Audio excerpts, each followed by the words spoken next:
দুপুরের খাওয়া দাওয়া কমপ্লিট করে একটু রেস্ট নিয়ে বেরিয়ে গেছি। রোদ তো এখনও খা খা করছে। তো এখন ভাটা দেখো, জলটা অনেকটা দূরে চলে গেছে, তখন 4টে কি 4:30 বাজে।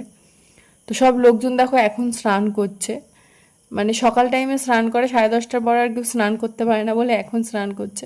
আর আমার তো স্নান হয়ে গেছে, সেই জন্য আর স্নান করার নেই, কিন্তু ইচ্ছা করছিল। তো হাঁটতে হাঁটতে মোহনার দিকটা এসেছিলাম, রাস্তা দিয়ে আসিনি, সমুদ্র দিয়ে হেঁটে হেঁটে এসেছি, আর অনেক কড়ি কুড়িয়েছি আমি।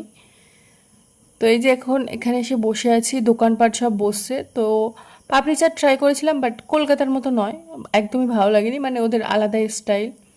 তো সন্ধে হয়ে গেছে, এখন মার্কেট সব হচ্ছে, বসেছে। তো নিয়েছিলাম হচ্ছে লঙ্কার চপ, মাছ একদম পছন্দ হয়নি। তো এই যে লঙ্কার চপ খেতে খেতে এখন যাচ্ছি হোটেলের দিকে। হোটেলের সামনে একটা কাকু অনেক রকমের মাখা, আলু কাবলি, ভেলপুরি বিক্রি করছিল, তো ভেলপুরি নিয়েছি, ভেলপুরিটা দারুণ টেস্ট ছিল।